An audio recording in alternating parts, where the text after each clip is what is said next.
Come on up, Peggy. We were just talking, I've covered Microsoft since 2002, so it's such a kick for me to be able to see this next generation of leaders come along and really transform the company. And one of the things that I wanted to just jump right in with the news, because there was an announcement last week at the company that really spoke to the next wave, and that was the creation of a new 5,000-person engineering division to pursue the promise of artificial intelligence. And it's on par with Office and Windows and the cloud in terms of being a fourth engineering division. What does that news and that move by the company mean for you and for the company broadly from your perspective? Well, first of all, it's super exciting that we have that focus now. The fact that we're going to bring the Bing and the Cortana folks together with Microsoft Research, which really from its inception had elements of AI in it. And we're going to bring all of that together into one 5,000-person group under Harry Shum, who's just amazing. He was involved in the early stages of Bing. So from a company perspective, I'm thrilled that we're going to have that sharp of a point now on AI. From a biz dev perspective, it's super exciting because we believe AI will really weave through many elements of the industry. It can superpower apps and services and things along those lines. So as I go out now, I can have that tool, if you will, to share with early stage startups and other businesses to put the two together and create something bigger. So your role is really focused, you've got a few tools in your toolbox, but partnerships, acquisitions, investments. Does this mean that you'll now be going out and looking specifically for artificial intelligence more than you might have in the past? Yeah, and we have done some of that already, but for sure we're going to have a sharper focus on that. We've got some great vehicles to do that through partnerships, investments, and acquisitions, and also Microsoft Ventures, which is our newly launched early stage investing vehicle. That's great. So you were, as I mentioned, Satya Nadella's first top executive hire. You know, a lot of people at that point, especially in 2014, might have been still writing Microsoft off and saying, this is not a company that's going to participate, let alone define the next wave of technology. What convinced you to join? Well, let's see, in 2014, I think Satya stepped in as CEO in February, and I was so curious about the moves that he was making, particularly putting Office on iOS. I mean, that was huge. And I thought, wow, that's telling, you know, his vision is really fresh and new, and I think he realized going cross-plat with the applications was the right thing to do.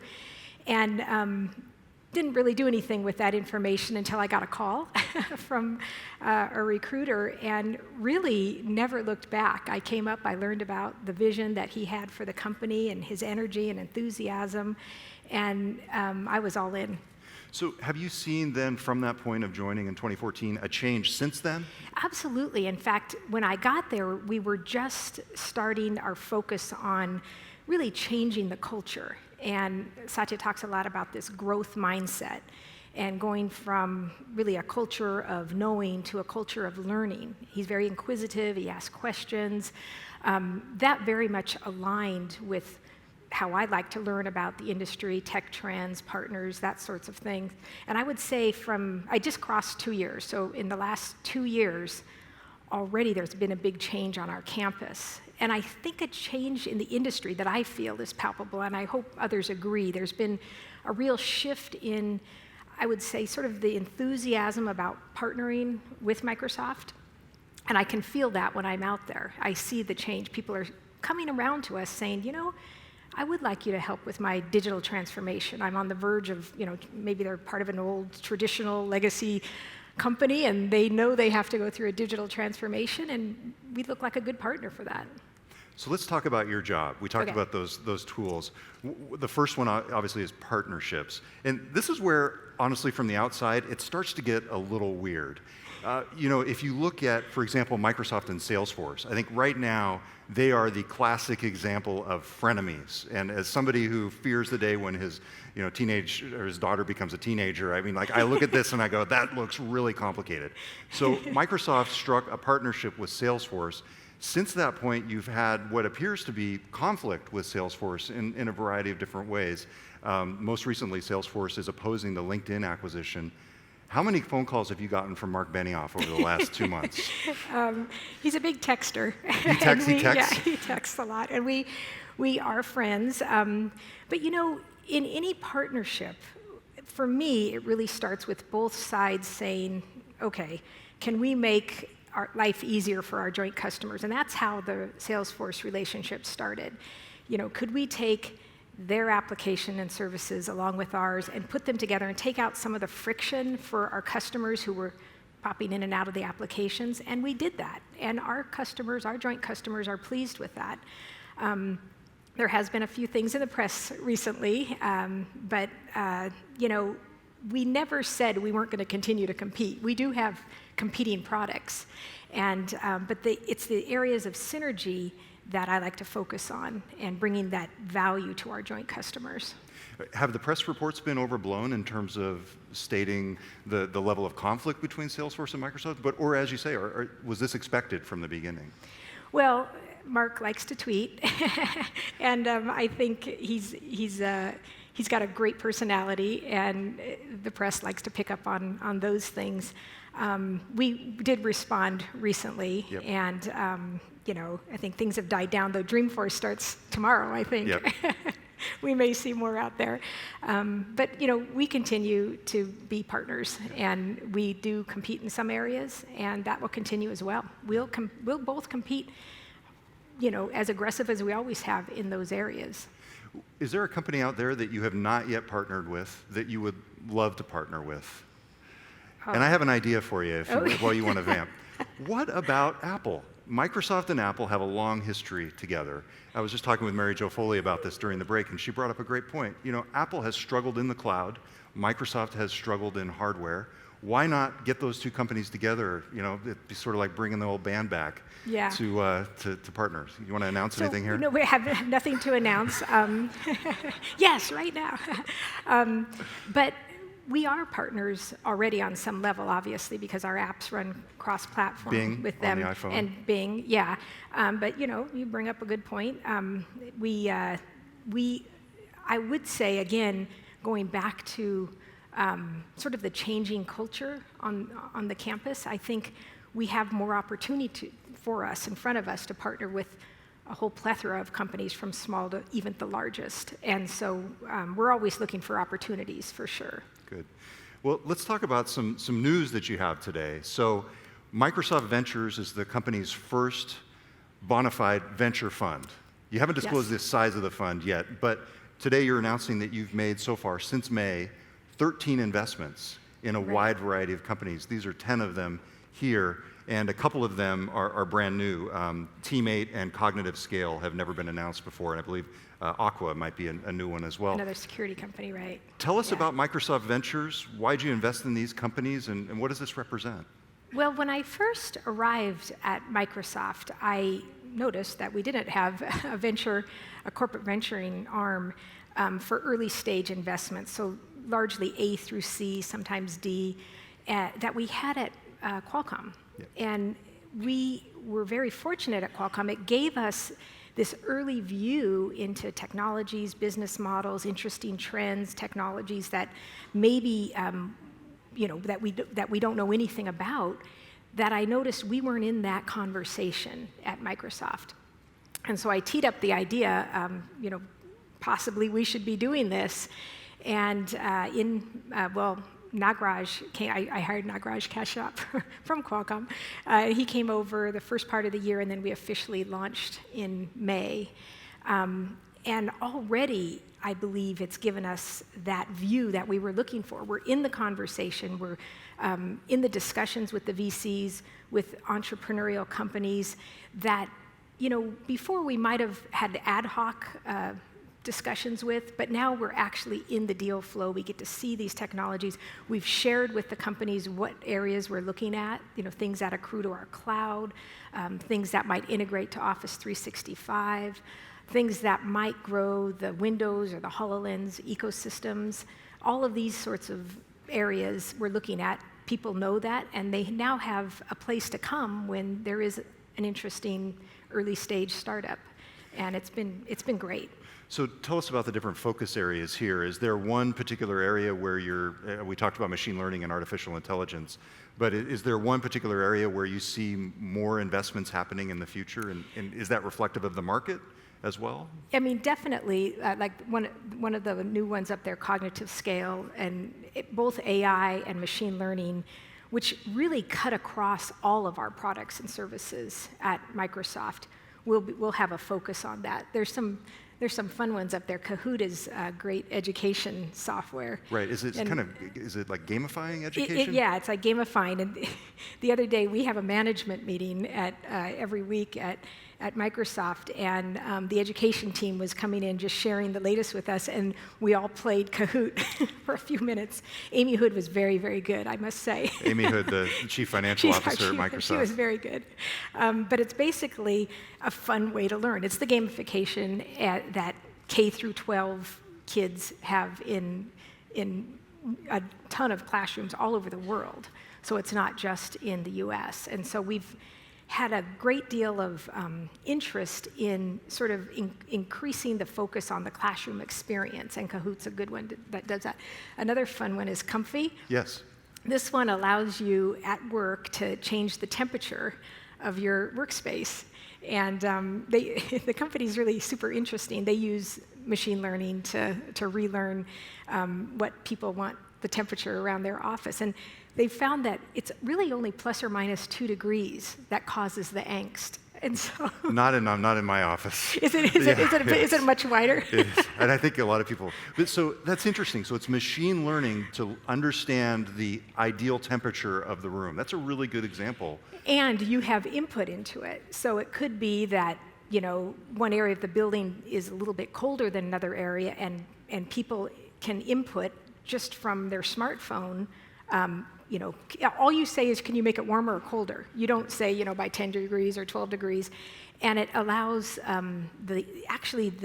these sometimes decades-old HVAC systems the Comfy has put a monitoring device on, connected it to the cloud and to your app, and you can change the temperature. So one really interesting question that came from the audience in the pre-event survey was about culture. So it ties back to what you're talking about. What are you looking for particular cultural markers in these investments that align with Microsoft in a way that you'll have a successful relationship? Well, I would say just sort of the very nature of early stage, the enthusiasm, the passion, we love that. And so through certain acquisitions that we've had in the past year, sort of that passion that the company brings in, we've said, let's grow that. Rather than taking the company and saying, snap to our grid, we've said, we like the magic that you're bringing in. Your out of the box thinking, your excitement about the space. And so, for instance, with our Acompli acquisition, Javier Soltero, the CEO, came in and he started just with the mobile Outlook app, and now he runs all of Outlook for the company. And we just like the way he thinks, and we want more of that. And one way to get that is through these early stage investments, just sort of that, you don't want to fall into groupthink. You want to make sure you're always looking more broadly. Yeah. Speaking of acquisitions, in Acompli, of course, is the email, and it became Outlook, as you mentioned, with Javier leading that team. So this is just a sampling of the acquisitions either announced or completed since you came on board. There's a really big one on there. Yeah, the big one in the right. We can get to that in a second. But what are the characteristics here? What's the unifying thread through these acquisitions? They're obviously in a variety of different places, but what made them attractive? I think if there was a unifying thread, it's what problem are we trying to solve? And as you mentioned, we can do that using several different levers. We can also build on our own. We can buy, we can invest, we can partner. And if the timing is such that building just isn't going to get us there because the technology is changing so quickly, and for us to have to bring in a team, spin them up, get a roadmap in front of them, produce, it might be faster to bring in a company versus trying to build something ourselves. Sometimes a partnership can be a way forward as well, and that could be maybe the fastest way. And many of these started with partnerships. Acompli was one of those. We obviously had a great partnership with LinkedIn. So many of them started there, and then at some point we said, it probably makes sense for us just to jump in and bring in the team and start with more of a momentum inside the company rather than building over time. So let's talk a little bit about that lower right, about LinkedIn. We mentioned earlier in the media panel that it seems like a lot of M&A in the industry these days is driven by data, whereas in the past it might have been technology or users. It feels like it's data, and that seems to be what's going on with LinkedIn. Is data the primary asset that Microsoft was trying to get there? It is, and when you think about artificial intelligence, the more signal that you can bring in, the better the output's going to be. And in my engineering mind, I'm always thinking of a system, and the more qualified inputs that you bring in, the better the output will be. And LinkedIn just has a fantastic enterprise graph. And if you think about marrying that up with data that we have, you can produce some good results from just giving better customer signal into areas that they're focused on. You can do pattern matching and come up with solutions, and that's definitely was the focus there. It was that treasure trove of data. So the idea might be you're perusing through your email and a LinkedIn notification might come up and say, hey, you haven't emailed this contact in so many days. I mean, is it that kind of artificial reasoning and guidance? It is, and even things we haven't thought about yet. The deal hasn't closed yet, right. So we can't jump ahead of ourselves. We do expect it to close before the end of the calendar year, and so we're super excited to bring the teams together and look at opportunities. But I would say, what drew us initially was that enterprise graph that they've built. When you say enterprise graph, I realize that you got the social graph with Facebook. A professional social graph, social graph. You marry that up with the data that we have, and you can produce some interesting new services, we believe. Now, LinkedIn shares something in common with a few of the other acquisitions on that list because it feels like Microsoft has taken a new approach, whereas in the past it might have tried to completely absorb the acquired company into Microsoft, move them to Redmond, bake them into the product teams. It feels like the pattern now is to let those companies operate as they have been in the past, just with a connection to Microsoft. How has that changed, and why has that evolution taken place?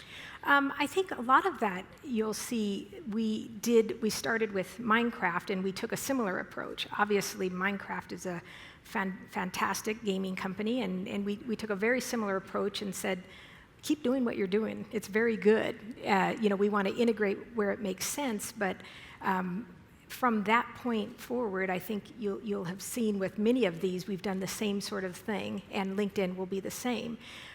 So we'll find points of synergy and do integrations, but largely what attracted us to that company, we don't want to smother. We want to keep that magic going, and so we'll do the same thing with the most recent acquisition.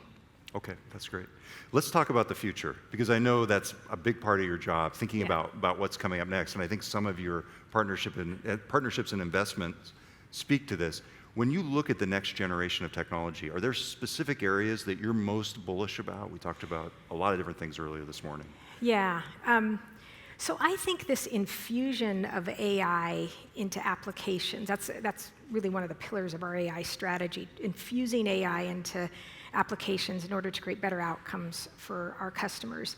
And if you just look at one of the acquisitions we did last year, Mobile Data Labs, MileIQ, essentially a very simple application that has taken a machine learning approach where if you are driving for work, it's good if you know if it's for work or personal, because at the end of the year you can deduct that from your taxes. MileIQ, when you get into the car, the app realizes you're in the car. It tracks your progress, and when you step out of the car, you swipe right or left, personal or business, and then you don't think about it again. At the end of the year, you do your taxes, and it's all formulated for you. It tells you exactly how much that you can deduct. And it's a simple thing, but something like 60 million Americans drive for their work.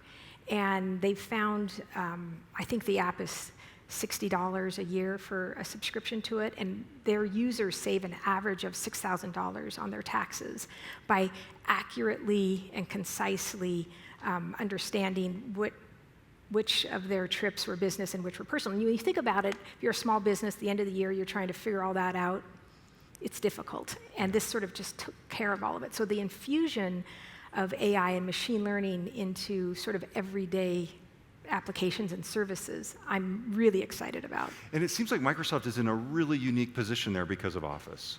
I mean, these tools are on our desktops every day, and so if you can take the new levels of intelligence and infuse it into the existing applications, it feels like you're in a good position there. Yeah, and again, from a biz dev perspective, I think about that now, that tool that I have. So any application or service that I see, I think about, well, what would AI do to this? How could they be better off? And we talk about the democratization of AI. That's what our goal is. We want to make that capability available to any developer to access and to sort of supercharge their application or their service. So let's talk about this guy. This is Sarcos. This is one of your, I believe it's one of your investments. Yes. Yeah.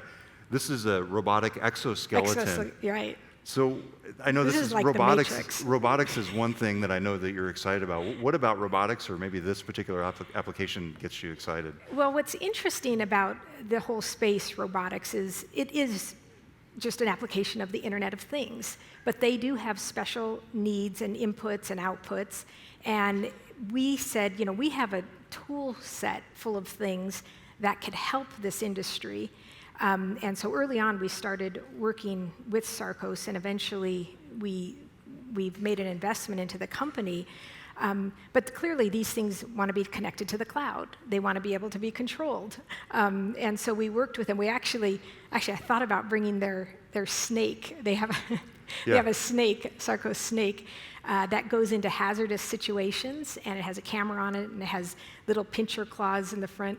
It's a little terrifying, but it's also really interesting because you don't have to send a human being in, and it can go in, it can assess a dangerous situation, it can actually tweak with knobs and things like that. But I wasn't sure I can control it. Yeah. That's robotics law, right? One of the laws of robotics, make sure you can control it. I wasn't certain, so I thought I won't bring that one in. But clearly, this is a space that I think our tool set can help as they start to put together their plans, their services, their hardware products. Yeah. I know the connected car is another big one that you're interested in. Microsoft just recently announced a partnership with Renault and Nissan. Where is Microsoft headed here, and how does it through the lens of your job? So a little over a year ago, we started talking about the automotive space, and then at CES last year, we actually came forward with a connected car, sort of an overview of how can our tool set improve what the car companies want to do. And they were all looking at the same thing. They had autonomous vehicles coming at them. They have assisted driving.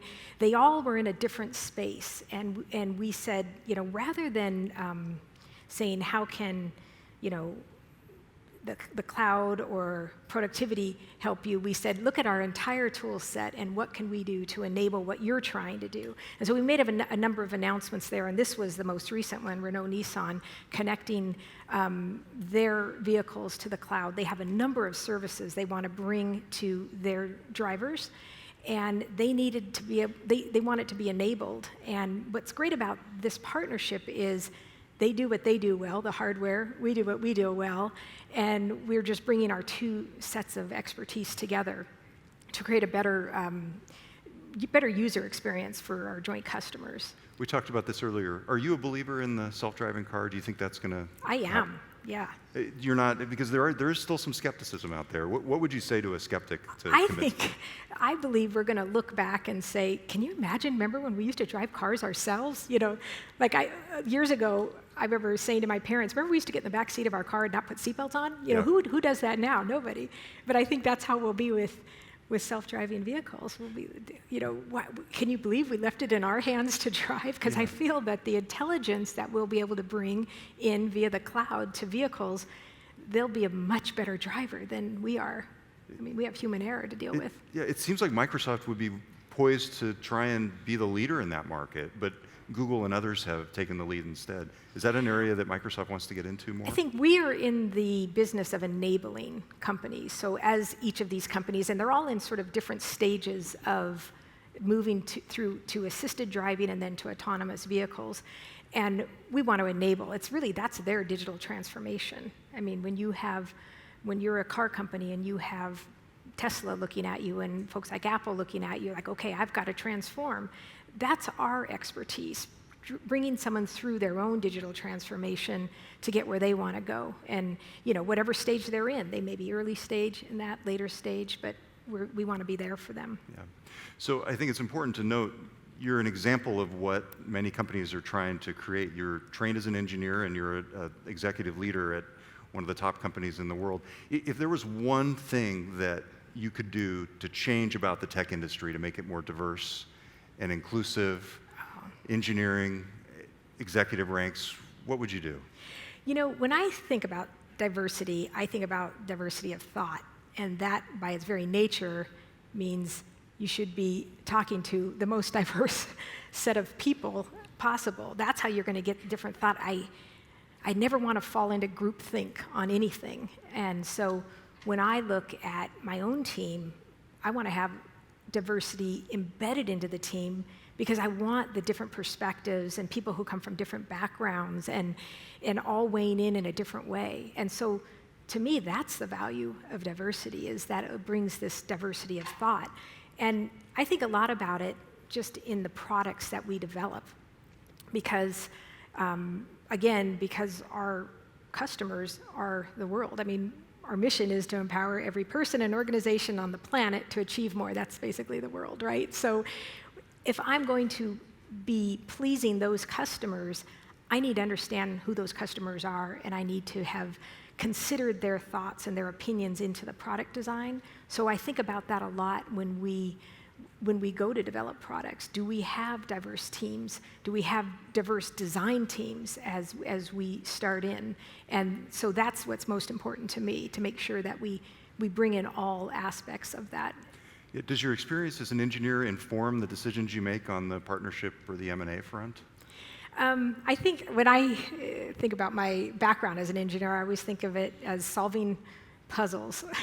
And in a lot of ways, that's what you're trying to do when you're forming partnerships, because you do weigh, okay, we're competitive here, but not so competitive there, and does the puzzle work? And so that's where sort of my engineering background comes in, sort of applying that problem solving to the business situation.